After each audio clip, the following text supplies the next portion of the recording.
Hello again. Welcome back to Dave on Two Wheels.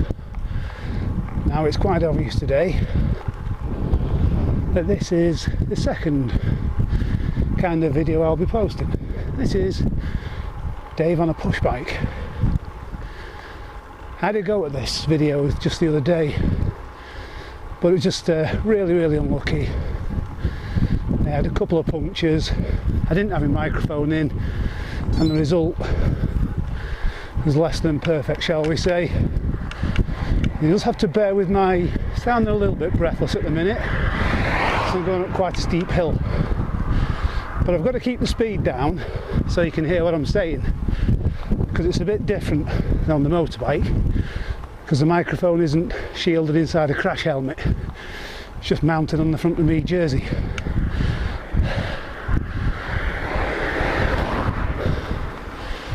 So, also from watching my last attempts at video blogging, I don't half waffle a lot, and at times I speak less than clearly, shall we say. So I'm going to try and keep these a bit shorter. Hey, it's quite a steep hill, this one. Right, anyway, so cycling. Now cycling for me, it had a bit of a renaissance in around 2011, which was the time of my 40th birthday. Hey, prior to this, I was getting quite a big guy. I was just shy of 18 stone imperial. And I didn't really want to go into my 40s like a typical middle-aged slob, succumbing to the spread of middle age. The revelation came when I was on it was actually the trip for my 40th birthday. I went to Florida, had my 40th birthday out there, because it's in January, and the UK in January is a pretty grim place. Post Christmas, New Year, nothing much is happening, the weather's rubbish. So off to Florida I went, rented myself a Ford Mustang and just bimbled around the place. Anyway, while I was there, the condominium I was staying in, the bathroom had an entire one whole wall. It was one piece of mirror, floor to ceiling, obviously there to make the room look bigger than it actually was. But anyway, one day I get up in the morning, I do my morning shower, and as I was coming out the shower, I caught sight of myself in this full floor length to ceiling length mirror, and genuinely my first reaction was, bloody hell, there's a fat bloke in the room with me. And then it dawned on me, no, that's what you look like, Dave. That's what you're going to look like in your 40s. And I made a vow there and then I was going to do something about it. I didn't know what at the time, so anyway, I get back home full of resolve, and I go on a pretty strict diet, and just through dieting alone I got rid of a load of weight. So I started exercising because my personal fitness wasn't very good. This is normally a fast bit here, but I'm going to have to keep the speed down so you can hear me.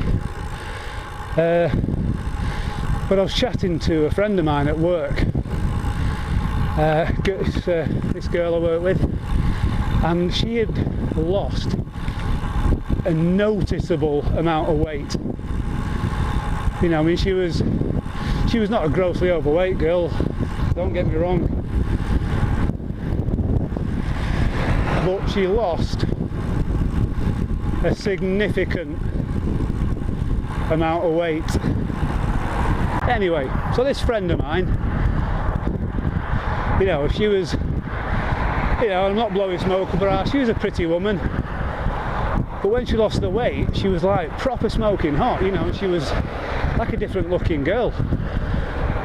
And she was telling me how she'd done it. A little bit of diet, but she'd also recently taken up mountain biking.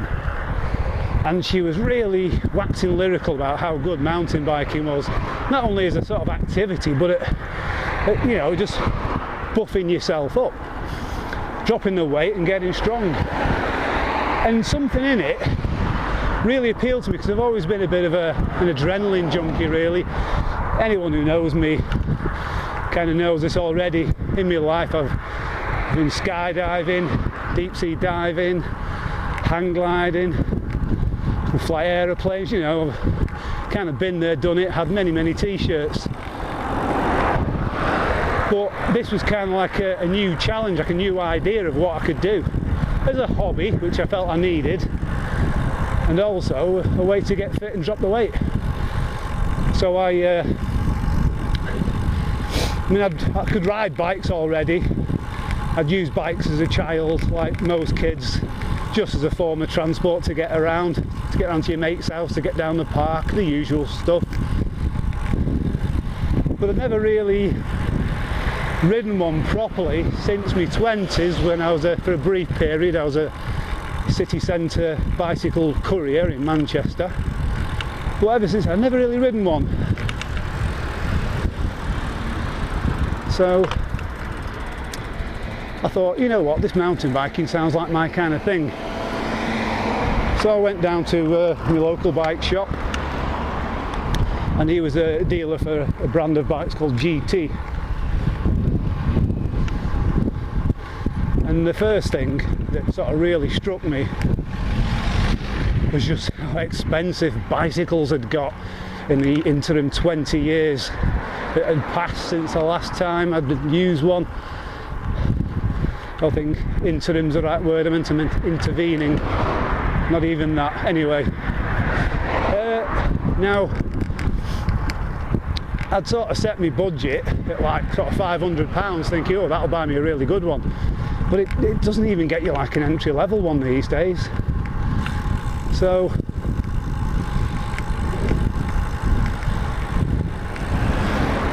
you know, I upped it up to like 600, and I got myself a GT Avalanche 2, which has a 100mm front suspension courtesy of RockShox coil spring, and it has a pretty basic Shimano SLX group set on it.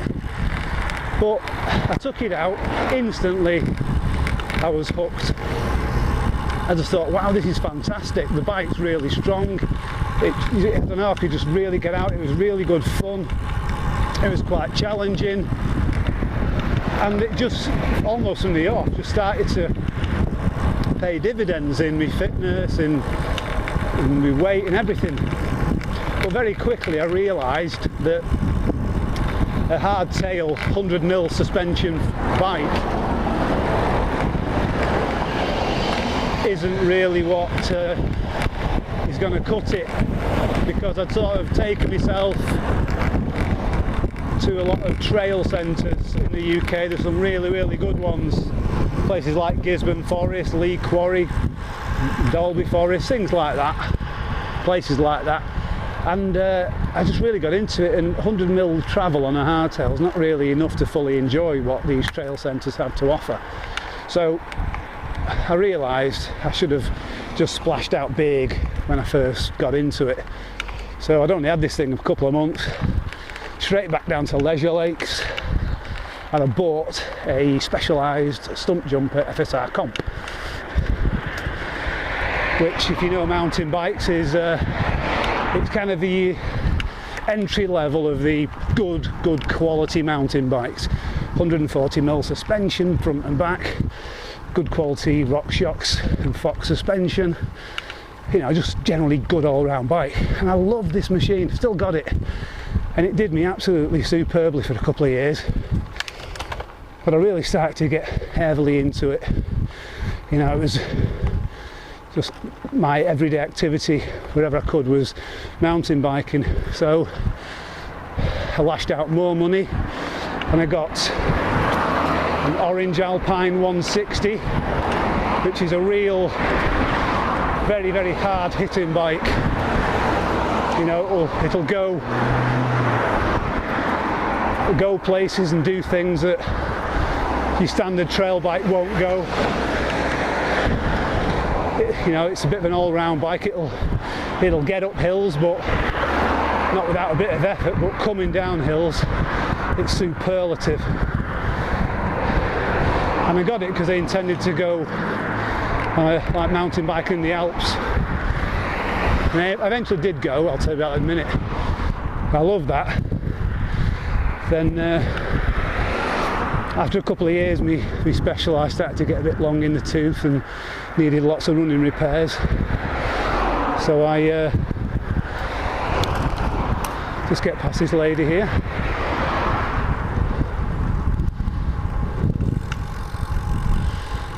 So I saved up my pennies again, and I bought myself a new trail bike and relegated my stump jumper for sort of winter use when I go out riding with my mountain bike club. And the new trail bike that I bought was a Cube Stereo 29er.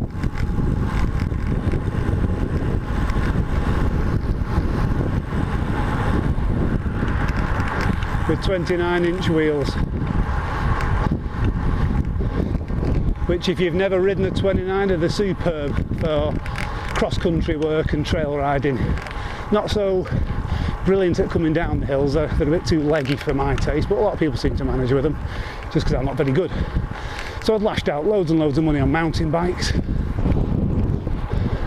But around this time I'd also discovered road biking, and how much of a completely different vibe it is to mountain biking.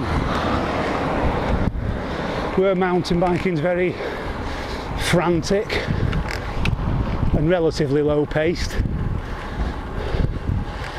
but very, very technical. Road riding is kind of, it's like metronomic is the description I'd give of it. It's almost hypnotic.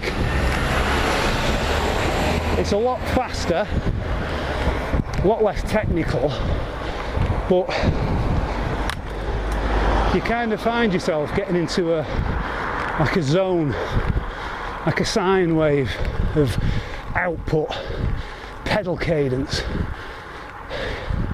you know, and you're going just for fantastically long distances, considering you've not got an engine between your legs.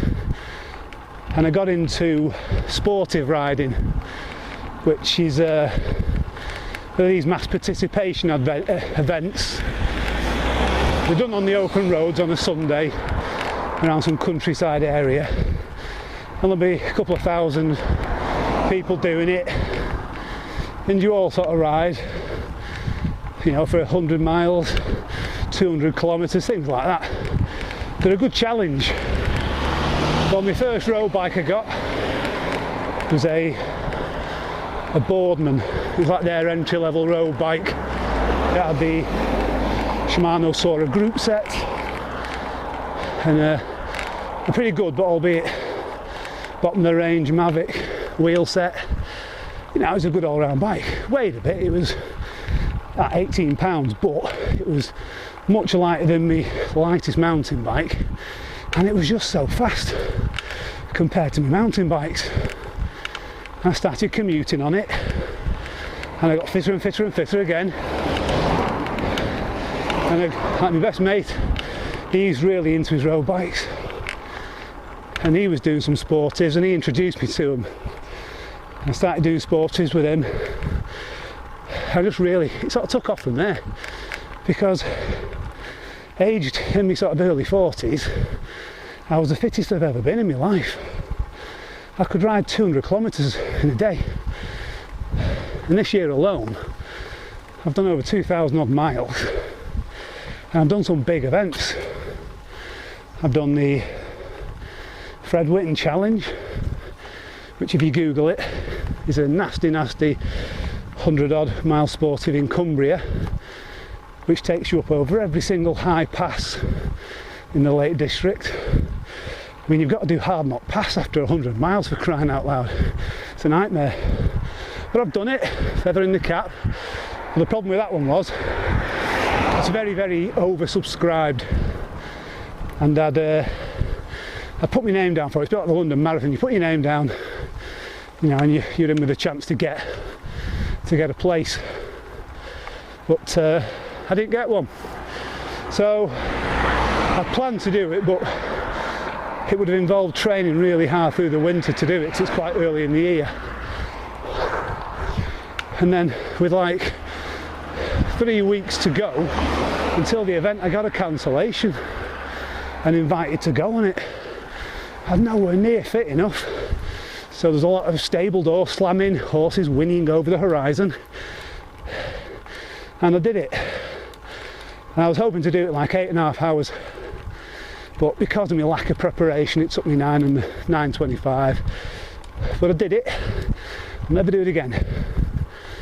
I've also done one called the Wiggle Magnificat, which is a 200-kilometre sportive held around, starts at Newbury in Berkshire and goes around Berkshire and Hampshire. The hills on it are not so steep. You know, they're all sort of UCI rated 4, but there's just lots of them. It's about 7,000 odd feet of climbing, which is only half of what the Fred Whitton is, but in the middle of summer it's absolutely baking hot. And again, I'm not really prepared enough for it. It was hard.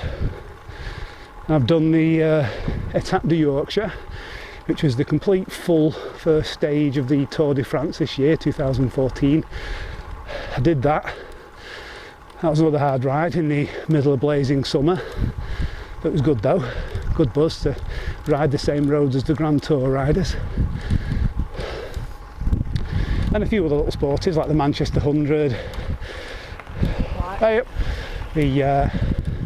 don't like being overtaken, but as I'm speaking to you lot, what else had I done? Done the Wiggle New Forest Spring Sportive. You know, I've just had quite a good year for riding, plus on the mountain biking scene I've already managed to complete my ambition of going to the Alps, as I took part in this year's edition, 2014 edition of the Passport du Soleil, which is a 90 odd mile sort of cross-country route around the Alps that you do. All the heavy climbing is done by ski lift, so it's just a real good buzz, because there's a little tiny bit of climbing but not much, and you just spend the day flying down some absolutely superb alpine descents. I've got some footage of that I did on my GoPro, so I dare say I'll put a little bit of that up. But anyway, so bicycles wise, I've gone a bit bonkers. I have 2 road bikes. The one I'm on now, which is a Cube Lightning Super HPC. This is me main bike. It's a superb machine. I've also got a winter stroke hill climbing bike, which I built myself round a Dolan L'Etape frame set using a SRAM Apex group set, because with the SRAM Apex you can fit a 32 2-3 sprocket, which is a bit easier if you're getting up the big climbs like on the Fred Whitton and things like that. But it's really got under my skin of cycling, and I love it because when I'm not talking to you guys, I'm flying along really quite quick, and I like the fact that you can cover distances that, you know, pre-cycling days I'd be catching a taxi for, or getting in my car for, you know. I mean, this one I'm going to do today is what I call a short ride, 22 miles. That's around the corner. Most days I'll go out and do 50, 60 miles. Events, I'll do 100 plus miles. It's just really, really good. And it's a real great hobby if you can get into it. And I would urge anyone, you know, who's coming into middle age or in middle age already, and you're finding yourself at a point in your life where, you know, the kids are no longer at home, or at least they're at school a lot, you've got a little bit of spare income, and you want to get into a hobby which keeps you fit, but is also just, it's hard to describe, because when you're out, I imagine it's like jogging, long distance running, without all the impact on your joints, because you're out and there's nothing to think about, so you can put your brain into neutral. This is a weird hill, by the way. I'm actually going uphill and picking up speed. I've never been this way before. How bizarre. There's a couple of hills around here. I'll do a blog on that one day, that very subject, about weird hills that the gravity seems to run backwards. This is like the third one I've found. But anyway, yeah, so cycling, it's a good thing. And anyone who just wants to get fit in a very low impact way, but that works really quite quick over a relatively short period of time, cycling really is the way forward. You know, it's the biggest growth leisure industry in the country at the minute. It's for a good reason as well. It's because you can spend hundreds of pounds a year going to the gym, and gyms just, I don't know, they just don't seem to do anything for a lot of people. Some people have good results with them. Not knocking the gym, I've used to go to them a lot myself, but this is just, it's just the best sort of cardiovascular fitness that I've ever sort of done. It doesn't do very much for your upper body, but mountain biking does. That gives you quite a good lot of core strength and upper body strength, whereas road riding is just pure stamina and legs, and your arse as well. And it's one of these things I'm going to hopefully carry on doing for as long as I can. You know, it's one of these things you can do into old age. You know, I've done sportives and I've ridden alongside guys in the 70s and 80s, and they're still doing it. Can't blame them, because it just prolongs your life. Apparently that's scientifically proven, unless you get crushed under a bus, which, you know, that's scientifically proven to shorten your life. No one would ever argue that. But yeah, and you get out to nice places like this, you know, it's just fantastic. So I expect more cycling videos from me over the winter, because my motorbike will be going away very shortly and it won't see the light of day again until spring. And it'll be mainly mountain biking videos, I would imagine, over winter, because that's what I do more over winter. Great to get out and get muddy. So look forward to posting them for you.